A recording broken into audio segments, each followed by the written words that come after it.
Au nom du Père et du Fils et du Saint-Esprit, Amen. Mon Seigneur et mon Dieu, je crois fermement, je crois de tout mon cœur que tu es ici, que tu me vois, que tu m'entends. Je t'adore à genoux devant toi. Je te demande le pardon de mes péchés et ton aide pour faire de mon mieux ce moment de prière. Marie, ma Mère du ciel, Saint Joseph et mon ange gardien, intercédez pour moi.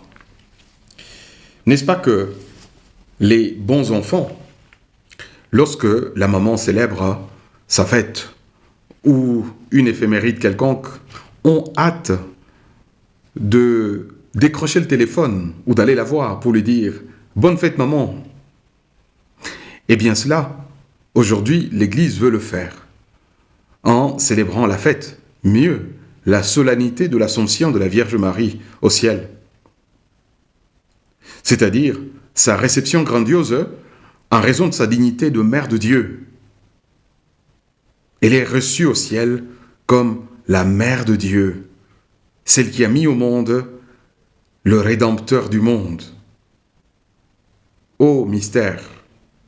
C'est un peu comme si chaque année, l'Église voulait s'unir à la fête que l'on fit au ciel, à l'arrivée de la Mère du Christ roi, pour recevoir sa place dans le ciel et les honneurs dus à son rang. Le livre de l'Apocalypse nous dit « Un signe grandiose apparut dans le ciel.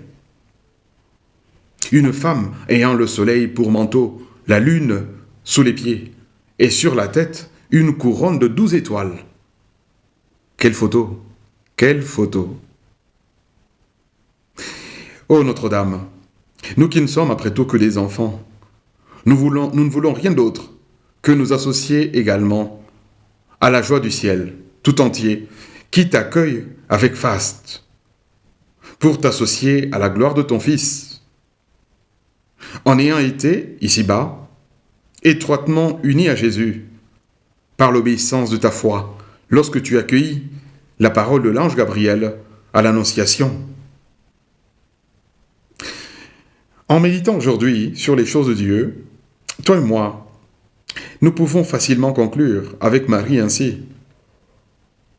Mon âme exalte le Seigneur, exulte mon esprit en Dieu, mon Sauveur. Il s'est penché sur son humble servante. Désormais, toutes les générations me diront bienheureuse. Le Puissant fit pour moi des merveilles. Saint est son nom. Comme dans les films qui finissent bien. Beaucoup de cinéphiles, dont moi en particulier, nous aimons des films qui finissent bien. Ceci est l'aboutissement de l'intrigue qui a précédé. Et la trame de cette intrigue, pour aujourd'hui, se résume en ceci. Humilité de Marie en son abaissement face à Dieu, son obéissance sans faille à la volonté de Dieu, son adhésion totale et ferme au dessein de Dieu. Tout cela, Marie nous l'enseigne dans cet épilogue de son Assomption que nous célébrons aujourd'hui. Une première leçon pour toi et moi à tirer de cet épilogue de la vie de Marie, c'est celle-ci.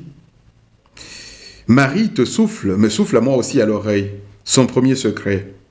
Et elle nous dit, « J'ai toujours prêté oreille à la parole de Dieu toute ma vie. J'ai donné crédit à ses promesses. » Moi, je vis dans un pays où une bonne partie de la population est protestante.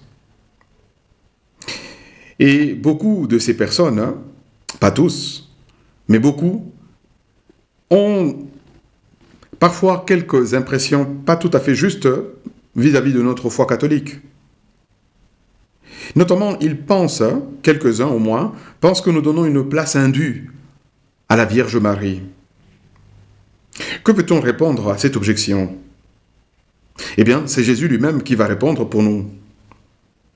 Un jour, Jésus répondit à quelqu'un qui lui disait « Ta mère et tes frères sont là dehors qui te cherchent. » Jésus lui répondit « Qui est ma mère? Qui sont mes frères ?» Et il ajoute « Celui qui écoute la parole de Dieu et qui la garde, celui-là est pour moi une mère, un frère, une sœur. » En cela se résume, en fait, la vie de Marie, de l'Annonciation, jusqu'à sa présence au Golgotha pour assister à la mort de son fils. Tout en Marie est un oui à la parole de Dieu, à Dieu qui l'appelle, à Dieu qui la presse à travailler pour lui. Tout en Marie est un oui à ce que Dieu dispose pour elle. Ô Marie, Dieu t'a comblé de toutes sortes de grâces pour être la première dans la suite du Christ et dans l'obéissance de la foi. Fais que moi aussi je sache accueillir la parole du Christ, que je la garde et que je l'observe pour mériter à mon tour d'être appelé enfant de Dieu, frère du Fils unique de Dieu et son disciple. Voilà ce que doivent être les titres de gloire d'un enfant de Dieu. Dans son Assomption, Marie nous livre un deuxième secret. Celui qui s'abaisse sera élevé. Celui qui s'élève sera abaissé. Tu le reconnais, c'est une parole de Jésus, notre Seigneur. Marie s'est abaissée toute sa vie durant, non seulement en faisant la volonté de Dieu, mais aussi en ne cherchant pas, je ne sais pas si tu y as pensé quelquefois, Marie n'a jamais cherché à tirer parti, déjà ici sur la terre, du privilège que lui donnait sa condition de mère du Verbe fait chair. Tu vois que les mères, quand elles ont un fils qui est ministre ou qui est président de la République, elles aiment se mettre en exergue. Notre mère Marie n'a même pas ici-bas voulu qu'on puisse la louer du simple fait qu'elle était, et elle est, la mère du Verbe incarné. Si tu veux le vérifier, cherche dans les évangiles, tu verras. Marie apparaît une fois, lors du premier miracle aux noces de Cana, certes. Mais elle n'est pas là quand Jésus est applaudi, quand les foules s'émerveillent de ses miracles, quand tous sont suspendus à ses lèvres, quand notre Seigneur distille ses paroles sublimes lors du discours sur la montagne. Elle n'est pas là. Elle n'est pas non plus là lors de son entrée triomphale à Jérusalem, quand tous criaient « Hosanna au fils de David ». Mais si, elle est là au pied de la croix de Jésus. Lorsque dans l'opprobre et la désolation, Jésus abandonné même par les siens, pour le soutenir et le consoler, Marie est là. Ô Mère, Marie, pour avoir part avec toi à la gloire du ciel, donne-nous de savoir nous en tenir à notre devoir. Donne-moi de savoir m'en tenir à mon devoir quotidien, à faire la volonté de Dieu au jour le jour, sans vouloir déjà toucher anticipativement un peu de la gloire du ciel ici-bas.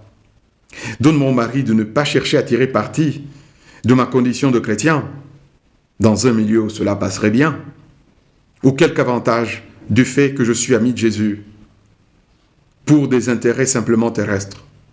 Que je mette plutôt mon espérance dans la récompense du ciel, plutôt que dans la gloire, la gloriole, dirais-je, d'ici-bas. La vie de Marie est si riche. La vie de Marie est si riche. Les anciens disaient, de Marie, à propos de Marie, on ne peut jamais en dire assez. Mais nous ajouterons quand même un petit mot, avant de conclure notre brève méditation. Puisqu'elle a eu cette obéissance de la foi, puisqu'elle a adhéré au dessein de Dieu, dans cette récompense que Dieu lui fait, dans son Assomption, nous entrevoyons déjà anticipativement la récompense que Jésus nous réserve d'ici quelque temps au ciel. Une gloire, une joie indicible, éternelle, de communion avec Dieu, avec ses anges et ses saints, nous est également réservée. Mais d'ici là, Marie intercède pour nous. Elle implore la très sainte Trinité pour toi et moi, afin que chacune de ses filles et de ses fils parvienne là où elle est parvenue. Voilà le grand désir du cœur de Marie, que nous arrivions au ciel. En te voyant dans le ciel, ô Mère, Nous sommes envahis par le désir de te rejoindre un jour. Mais d'ici là, tu nous dis ce que tu as dit aux disciples, à ces serviteurs des noces de Cana. Faites ce qu'il vous dira. Je te remercie, mon Dieu, des bonnes résolutions, des beaux désirs et des lumières que tu as semées dans mon cœur pendant ce moment de prière. Je te demande de m'aider à les faire fructifier. Marie, ma Mère du ciel, Saint Joseph et mon ange gardien, accompagnez-moi toujours en chemin